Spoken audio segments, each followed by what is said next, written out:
Hello विद्यार्थी मित्रों, धोरण 10 सामाजिक विज्ञान में आज आप चैप्टर नंबर 11 भारत जल संसाधन में सेशन नंबर 2 જોવા જઈ રહ્યા છે। અગાઉના પહેલા સેશનમાં આપણે જોઈ ગયા કે જળ એ જીવન છે, જળનો વિવેકપૂર્વક ઉપયોગ કરો, વસ્તી વધારો થાય છે, જળનો ઉપયોગ વધ્યો છે, વિકાસ પણ વધ્યો છે, તો એનો ઉપયોગ આપણે વિવેકપૂર્વક કરીશું અને પર્યાવરણને જીવંત રાખવા માટે જળ સંસાધનનું કાર્ય જરૂરી છે।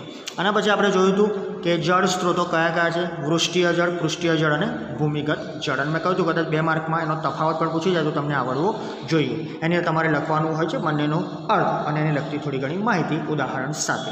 આજે આપણે એક નવો પોઈન્ટ શરૂ કરવા જઈ રહ્યા છીએ અને એ છે જળ સંસાધનો અને તેનો ઉપયોગ। જે અલગ અલગ સોર્સિસ છે, પાણીના જે અલગ સોર્સ છે, આપણે પાણી શબ્દથી વાકેફ છો તમે, રાઈટ। જળ તમારા માટે નવું છે, પણ એવું નથી કે નવું છે એટલે કે તમે જોયું જ ના હોય કે સાંભળ્યું જ ના હોય, રાઈટ। પણ એ જળનો ઉપયોગ અહીં વધુ થાય છે। તો જળ સંસાધનો અને તેનો ઉપયોગ, તો કઈ રીતે આપણે આ જળને અલગ અલગ રીતે ઉપયોગ કરીએ છીએ એ જોઈએ। પહેલાં આપણે એમાં જોઈએ છે સિંચાઈ। મોસ્ટલી સિંચાઈની જ બધી માહિતી છે, એટલે જળ સંસાધનનો ઉપયોગ સિંચાઈ જ છે। અને છેલ્લું જોયું હતું આપણે ઉપરમાં કે ભૂમિગત જળ જોયું ત્યારે કે ભૂમિગત જળનો સૌથી વધુ ઉપયોગ સિંચાઈ માટે થાય છે। તો જોઈ લઈએ સિંચાઈ શું છે। ભારતમાં લગભગ 84% જળ સિંચાઈ માટે ઉપયોગી છે। જે મેં કહ્યું કે સૌથી વધુ ભૂમિગત જળ જે છે, રાઈટ, એનો ઉપયોગ સિંચાઈ માટે થાય છે અને ઉત્તરના મેદાનમાં 42% ભૂમિગત જળ છે। એનો મતલબ સીધી વસ્તુ જે ગંગા ત્યાંથી પાસ થાય છે અને વરસાદનું પ્રમાણ વધારે હોવાથી જે વૃષ્ટિય જળ વધે છે એની જગ્યાએ પૃષ્ઠીય, મીન્સ એટલે જ વૃષ્ટિયની જગ્યાએ પૃષ્ઠીય વધશે અને પૃષ્ઠીયને લીધે જે પણ અવશોષણ થાય છે એનાથી ભૂમિગત જળમાં વધારો થાય છે। આ એક પર્ટિક્યુલર વૈજ્ઞાનિક કારણ છે અને તમે જાણો છો। સારું, તો આ પણ એક માર્કનો પ્રશ્ન જોઈ લેજો। 84% જળ સિંચાઈ માટે ઉપયોગી છે। જેમ કે 1 કિલો ઘઉં ઉત્પન્ન કરવા માટે લગભગ 1500 લીટર પાણીની આવશ્યકતા છે। 1500 એટલે 1500 લીટર પાણીની આવશ્યકતા છે। ઘઉં ખાઈએ છીએ તો આપણને ખબર નથી હોતી, પણ જુઓ 1 કિલો ઘઉં, રાઈટ, આપણા માટે 1 કિલો ઘઉં બહુ મોટી વસ્તુ નથી। સામાન્ય બજારમાં તમે લેવા જાઓ 32-35 રૂપિયા કિલો ઘઉંનો લોટ મળી જશે, 42 રૂપિયા કિલો મળશે, 50 રૂપિયા કિલો મળશે, એનાથી વધારે નથી મળવાનું।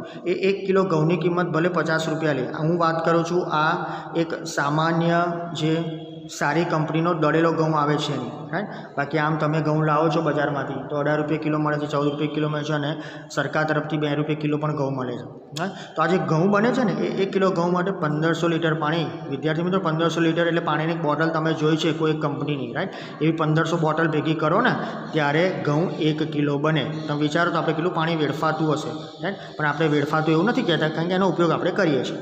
સો આ પણ પૂછાયેલો પ્રશ્ન છે બોર્ડમાં કે 1500 લીટર પાણીની આવશ્યકતા હોય છે, MCQમાં પૂછાયેલો।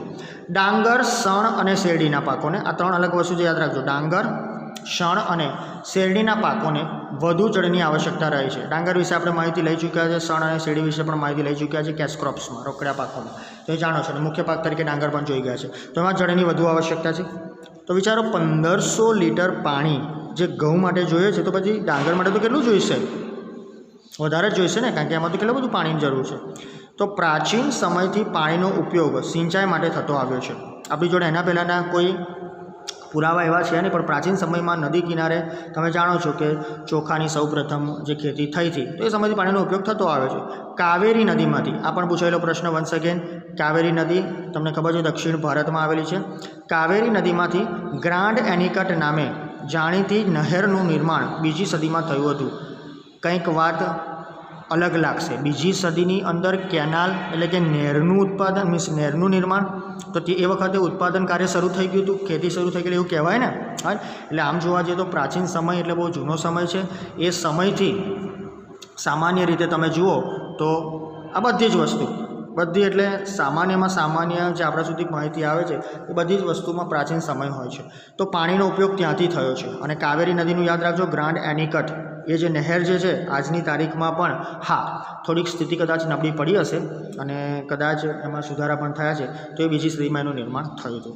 અને વર્ષ આપેલું છે, તમે જો અહીંયા આગળ ક્યારે શું કાર્ય કરવામાં આવ્યું કે એ કાર્ય થયું ત્યાર પછી 1882માં સરકારે ઘણા બધા પ્રયત્નો કરીને ઘણી બધી નહેરોને જીવંત રાખી છે, પણ 1882માં ઉત્તર પ્રદેશની પૂર્વીય યમુના નહેરનું નિર્માણ કરવામાં આવ્યું હતું।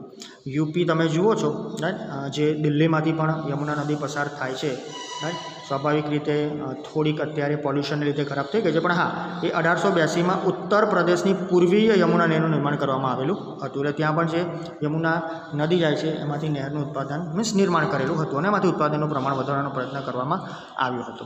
તો આ સિંચાઈની વાત થઈ. આમાં કુલ 3 પ્રશ્નો આવી ગયા છે. બીજો એક પ્રશ્ન પણ આ છે કે જળ માટે મીન્સ સિંચાઈ માટે કેટલા ટકા જળ ઉપયોગી થાય છે? તો 84% જળ સિંચાઈ માટે ઉપયોગી છે. ખાલી 16% આપણે ઉપયોગમાં લેતા નથી. આગળ વધીએ. આની અંદર જ ભારતમાં સિંચાઈના મુખ્ય 3 માધ્યમો છે. બીજો એક 2 માર્કનો પ્રશ્ન પણ આવી શકે અથવા તો 1 માર્કમાં કે સિંચાઈના મુખ્ય કેટલા માધ્યમો છે? 3 માધ્યમો. પહેલું છે કૂવા અને ટ્યુબવેલ, બીજું છે નહેરો અને ત્રીજું છે તળાવો. રાઈટ. તો આ 3 જે છે કૂવા, ટ્યુબવેલ, નહેરો અને તળાવો, આમ તો 1, 2 અને 3 કહી શકાય.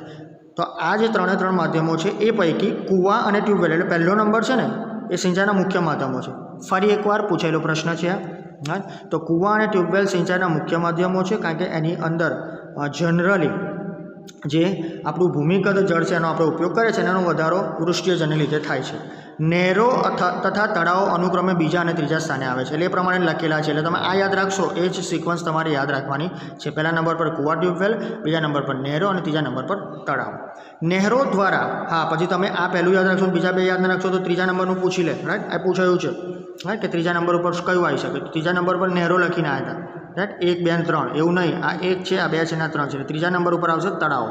તો નહેરો દ્વારા સિંચાઈ સતલુજ, યમુના અને ગંગાના વિશાળ મેદાનો તથા પૂર્વીય તટીય મેદાનોમાં આવેલ મહાનદી એ પણ આપણે જોઈ લી. રાઈટ. ઓડિશાથી આગળ ગોદાવરી સાઉથ ઇન્ડિયા, કૃષ્ણા, કાવેરી આ બધી સાઉથ ઇન્ડિયાની છે. રાઈટ. એ મુખ્ય ત્રિકોણ પ્રદેશમાં થાય છે. તો ફરી એકવાર આ જોઈ લઈએ કે નહેરો દ્વારા શું થાય છે. તો નહેરો જે આપણે પ્રથમ નંબરે જે કૂવા અને ટ્યુબવેલ છે ત્યાર પછી બીજા નંબરની નહેરો છે એના દ્વારા સિંચાઈ કઈ રીતે થાય છે? તો સતલુજ, યમુના અને ગંગા એના મેદાનો તમે જાણો છો. સૌથી વધારે ગંગાના મેદાનો છે. રાઈટ. અને સતલુજના મેદાનો પણ પંજાબ બાજુ તમે જુઓ જાય છે એ પણ મોટા જ છે. યમુના મેદાનો પણ આખી સિંચાઈની યોજના નહેરનું નિર્માણ કર્યું છે આપણે. તો એ મેદાનો તથા પૂર્વના તટીય મેદાનોમાં આવેલ આ 3 નદીઓ જે મુખ્ય નદીઓ છે ગોદાવરી, કૃષ્ણા, કાવેરી અને સાથે સાથે મહાનદીનો પણ સમાવેશ થાય છે. તો એ 3ના મુખ્ય પ્રદેશોમાં મુખ્ય ત્રિકોણ પ્રદેશોમાં થાય છે. એ પણ યાદ રાખશો. કૂવા અને ટ્યુબવેલ જે ત્રીજા સ્થાન ઉપર પહેલા સ્થાન ઉપર છે એ કાંપના મેદાનોમાં સામાન્ય છે. મોટે ભાગે કાંપના મેદાનો, કાંપની જમીન ચેપ્ટર નંબર 8માં જોઈ ગયા છે. તો ત્યાં આગળ આ પ્રકારના જે પણ સિંચાઈની સગવડ છે એ કૂવા અને ટ્યુબવેલથી થાય છે. ટ્યુબવેલ એટલે સામાન્ય રીતે આપણે જે અલગ અલગ પ્રકારના ખેતીના સાધનોમાં આપણે જમીનની અંદર જે ઉતારીએ છીએ એક મોટર અને પછી પાણી ખેંચીએ છીએ. તમે જાણો છો, નવું નથી આપણા પ્રદેશ માટે, મીન્સ આપણા એરિયા માટે. તળાવો દ્વારા થતી સિંચાઈ પૂર્વ અને દક્ષિણ રાજ્યોમાં વધારે છે. તો આ એરિયાઓ યાદ રાખશો. એટલે સૌપ્રથમ જે નહેરો વિશે માહિતી આપી છે એટલે કઈ કઈ જગ્યાએ કઈ નદીને લગતી નહેરો છે અને કયા મુખ્ય પ્રદેશના ત્રિકોણોમાં થાય છે એટલે મુખ્ય ત્રિકોણ પ્રદેશોમાં થાય છે. પછી કાંપના મેદાનોમાં સૌથી વધારે કૂવા અને ટ્યુબવેલ અને ત્રીજું છે તળાવો. તો તળાવોમાં મુખ્યત્વે સિંચાઈ ક્યાં થાય છે? તળાવો દ્વારા પૂર્વ અને દક્ષિણના રાજ્યોમાં. એમાં આપણો સમાવેશ થતો નથી. આ પણ યાદ રાખજો. આપણો એટલે કે ગુજરાત રાજ્યનો. સો આ વાત થઈ આપણી સિંચાઈની. હવે સૌથી વધારે સિંચાઈ ઘણા બધા અલગ અલગ રાજ્યોમાં થાય જ છે. ઘણા રાજ્યોમાં સિંચાઈનું પ્રમાણ ઓછું છે. પણ એ સિંચાઈ વધે અને દરેક જણનો લાભ મળે એની માટે અમુક બહુહેતુક યોજનાઓ સરકારે નક્કી કરી છે. જોઈ લઈએ તે બહુહેતુક યોજનાઓ કઈ છે. મલ્ટીપર્પઝ પ્રોજેક્ટ તરીકે એમને ઓળખી શકાય છે, MPP. જોઈ લઈએ. ભારતમાં અનેક નાની મોટી નદીઓ વહે છે. તમે ગણતરી કરવા જાઓ ને તો કદાચ આંગળીના વેઢે ગણી શકાય એટલી નદીઓ નથી. તમને વિચાર આવે કે અમે તો આટલી જ જોઈએ છે, પણ નાની મોટી ઘણી બધી નદીઓ છે. ભારતનો જળ પરિવહન સમૃદ્ધ છે. કારણ છે નદીઓ અને અલગ અલગ પ્રકારની જે સરકાર તરફથી મળતી સહાય. તો સામાન્ય રીતે તમે અને હું જોવા જઈએ તો એનું કારણ ભારતનું ભૂપૃષ્ઠ એવું છે કે અનેક નદીઓ બીજી નદીઓને મળીને તેનું જળ સમુદ્રમાં ઠાલવે છે. તો જે જળ પરિવહન વધારે છે, સમૃદ્ધ છે, એનું કારણ શું? 2 માર્કમાં કદાચ પ્રશ્ન આવે કે ભારતનો જળ પરિવહન સમૃદ્ધ છે તો એનું કારણ શું છે? તો પહેલાં પેલું તો મોટી મોટી નદીઓ વહે છે. નાની મોટી નદીઓ એવી છે. ભારતનું ભૂપૃષ્ઠ જ એવું છે કે નાની નદી મોટી નદીને મળે અને નાની નદી મોટી નદીને મળે અને ત્યારબાદ મોટી નદી જે છે સમુદ્રમાં જળ ઠાલવે. તો આ જળનો ઉપયોગ અનેક હેતુઓ માટે થાય તે માટે બહુહેતુક યોજનાઓ વિવિધ નદીઓ પર બનાવવામાં આવી છે. કદાચ પ્રશ્ન પૂછવામાં આવે બહુહેતુક યોજના શું છે, તો બહુહેતુક યોજનાઓ એવી છે કે જે જળ છે, જે જળ વહી જાય છે, એ જળનો સરસ રીતે સરખી રીતે ઉપયોગ કરે અને અલગ અલગ હેતુ માટે સિંચાઈ માટેનો ઉપયોગ થઈ શકે એ માટે વિવિધ બહુહેતુક યોજનાઓ વિવિધ નદીઓ પર બનાવવામાં આવી છે. એટલે નદી જ્યાંથી પસાર થતી હોય અને એમાં ફૂલ ફોર્સમાં આખું વરસ પાણી રહેતું હોય. ઘણી બધી નદીઓ એવી છે ભારતની અંદર જ્યાં આખું વરસ, ગંગા નદીની વાત કરો તો આખું વરસ એ રેલમ છેલ જ હોય છે, રાઈટ. બ્રહ્મ નદી જુઓ, રાઈટ. ઘણી બધી નદી છે, રાઈટ. નામ લેવા જઈશું તો આખું લિસ્ટ લાંબુ થશે. તો બધી નદીઓ વારંવાર તમે જોયું હશે કે પૂર આવે છે ને, તો એ પૂર ન આવે અને એનો યોગ્ય રીતે ઉપયોગ થાય તો એ બધી અમુક યોજનાઓ નદી પર બનાવવામાં આવી છે. તો આ જે બહુહેતુક યોજનાઓ છે ને એ કઈ છે અને શું છે? તો બહુહેતુક યોજનાઓ એટલે નદી ખીણો સાથે સંકળાયેલ વિભિન્ન સમસ્યાઓને હલ કરવી. આમ તો એક માર્કમાં પ્રશ્ન પૂછાયો નથી, પણ કદાચ પૂછી જાય કે બહુહેતુક યોજનાઓ એટલે શું, તો નદી ખીણો, રાઈટ. બહુ બધી નદીઓ છે, ખીણો પણ આપણા પ્રદેશમાં, આપણા પ્રદેશ એટલે કે ગુજરાત રાજ્યમાં તો ઓછી છે, પણ ભારતમાં ઘણી બધી ખીણો છે. તો એની સાથે સંકળાયેલ વિવિધ સમસ્યાઓને હલ કરવી. તો ઘણી બધી નદીઓ છે, ઘણા બધા પ્રોબ્લેમ્સ આપણે થાય છે, તો એને હલ કરવા. તો એ કઈ રીતે હલ થાય? તો એમાં પૂર નિયંત્રણ. પૂર આવે આસામમાં તમે જો છો આ વર્ષે, રાઈટ. યુપી, બિહારમાં ઘણી બધી નદીઓ મીન્સ જે નદીઓને લીધે પૂર આવ્યું હતું એને નિયંત્રણ કરવું પડે. જમીન ધોવાણનો અટકાવ, ચેપ્ટર નંબર 9માં તમે જોઈ ગયા છો જમીન ધોવાણ જે થાય છે એનો અટકાવ થવો જોઈએ. સિંચાઈ અને પેયજળ. સિંચાઈમાં સૌથી વધારે ઉપયોગ થવો જોઈએ, જે ઘણીવાર નથી થતો. વરસાદ ઘણો બધો પડે છે, પાણીનો સંગ્રહ થઈ શકતો નથી અને સિંચાઈ નથી મળી શકતી. સાથે સાથે પેયજળ, પીવાનું પાણી, ઉદ્યોગો માટે જરૂરી પાણી, વસાહતોને અપાતું પાણી. ઘણી બધી વસાહતોને પાણી અપાય છે પણ અમુક સમય નથી પહોંચતું. વિદ્યુત ઉત્પાદન, રાઈટ. નર્મદા તમે જુઓ છો અને જાણો છો કઈ રીતે વિદ્યુતનું ઉત્પાદન થાય છે, રાઈટ, ટર્બાઇનથી, વૈજ્ઞાનિક ઢબે. સાથે સાથે આંતરિક જળ પરિવહન મુખ્યત્વે આપણા અમુક વિસ્તારોમાં થાય છે, તો એ જળ પરિવહન છે. મનોરંજન તરીકે પણ આપણે જોઈએ છીએ. એ કઈ રીતે તમે જાણો છો કે આપણે ત્યાં અલગ અલગ સમય આપણે એવા દેશમાં રહીએ છીએ કે જ્યાં અલગ અલગ સમયગાળા દરમિયાન અલગ અલગ રીતે નદીની પૂજા પણ કરવામાં આવે છે. તો એ સમયે પણ ઘણા લોકો ત્યાં મનોરંજન અર્થે પણ જતા હોય છે. વન્યજીવ સંરક્ષણ, રાઈટ. તો આ જે બહુહેતુક યોજનાઓમાં આ બધી વસ્તુનો સમાવેશ થાય છે, વન્યજીવ સંરક્ષણ, અને સાથે સાથે મત્સ્યપાલનનો સમાવેશ થાય છે. આ મત્સ્યપાલન સામાન્ય રીતે તમે જોવા જાઓ તો મોસ્ટલી જ્યાં પાણીનો વહેણ વધારે હોય અને જનરલી ઘણીવાર એવું થતું હોય છે કે જ્યાં પાણીનો વહેર ન આવે ત્યાં પછી એ લોકો મત્સ્યપાલનનો ઉપયોગ અલગ રીતે કરતા હોય છે, પણ આજના સમયમાં એનો ઉપયોગ વધતો ગયો છે. એટલે આ બહુહેતુક યોજનાઓ કઈ રીતે કાર્ય કરે છે, બહુહેતુક યોજનાઓ શું છે, રાઈટ, શેનો સમાવેશ થાય, કઈ રીતે આપણે કાર્ય કરવું, એ બધી વસ્તુ સમાવેશ આમાં થઈ ગયેલી. કદાચ એની શોર્ટ નોટ 2 માર્કમાં આવે ને તો તમને આવડવું જોઈએ. શોર્ટ નોટમાં તમારે આનાથી વિશેષ કશું લખવાનું નથી, રાઈટ. આનાથી વિશેષ વધારે ન લખશો. હા, કદાચ તમે જે આના પછી હું ચલાવું છું બહુહેતુક યોજનાઓ જે છે કઈ કઈ છે એમાંથી 2-4 જે મુખ્ય છે તમે લખી શકો છો, રાઈટ. એટલે જરૂરી નથી કે બધું લિસ્ટ તમારે આપે, રાઈટ. સો સ્વાભાવિક રીતે બહુહેતુક યોજનાઓને ધ્યાનમાં રાખી અને આપણે આગળ ચલાવીએ અને એ બહુહેતુક યોજનાઓ લાંબા સમય સુધી ચાલે એવી સરકાર પણ વ્યવસ્થા કરે છે. ઘણા રાજ્યોને એનો ફાયદો પણ થાય છે. જોઈ લે કઈ કઈ બહુહેતુક યોજનાઓ છે. તો આ રહ્યું લિસ્ટ વિદ્યાર્થી મિત્રો ભારતની મુખ્ય બહુહેતુક યોજનાઓ, રાઈટ.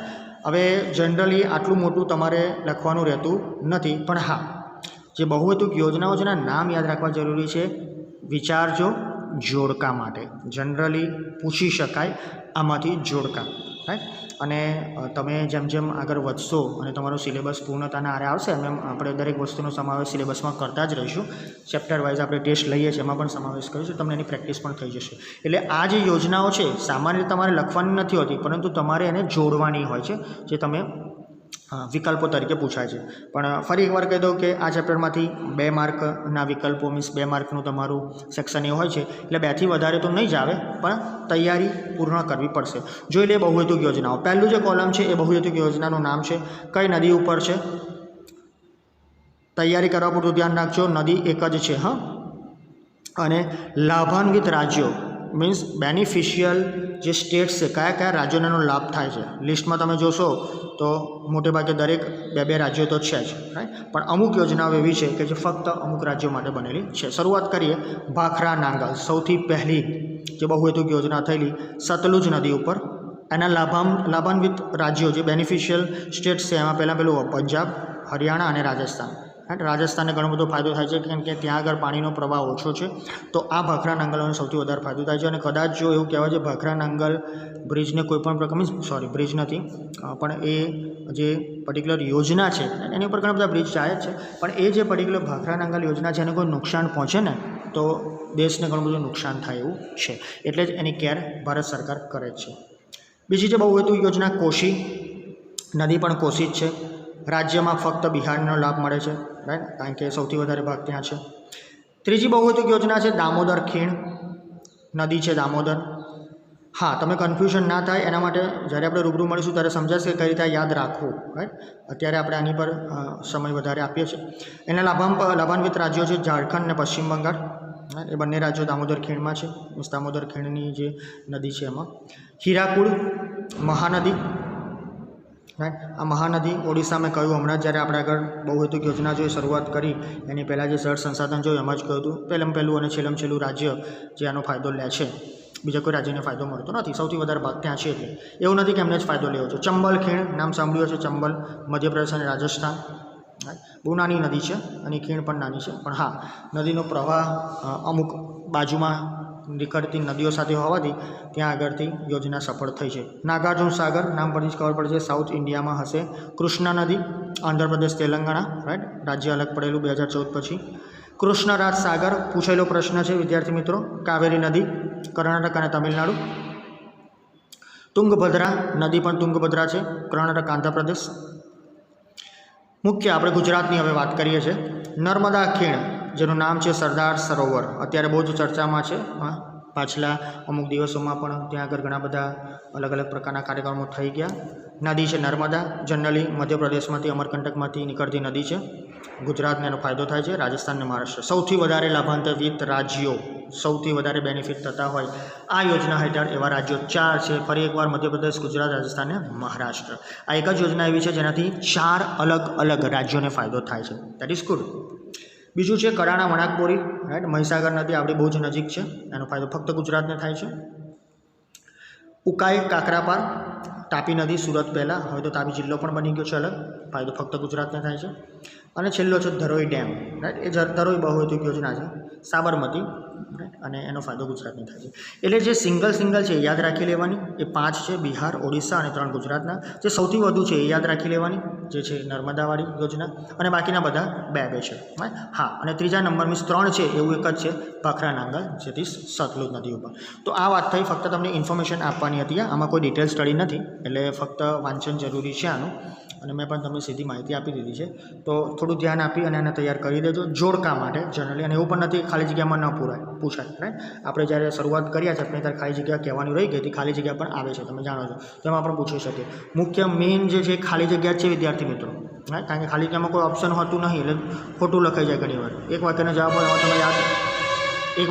તમે યાદ રાખી શકો છો.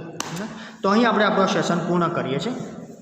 આ સેશનમાં આપણે ચર્ચા કરી ભારતમાં જે જળ સંસાધન છે એ અને એનો ઉપયોગ, સાથે સાથે સિંચાઈ કઈ રીતે થાય છે, બહુહેતુક યોજનાઓ જોઈ, અને બહુહેતુક યોજનાઓ જે છે એનું મુખ્ય લિસ્ટ પણ આપણે જોયું.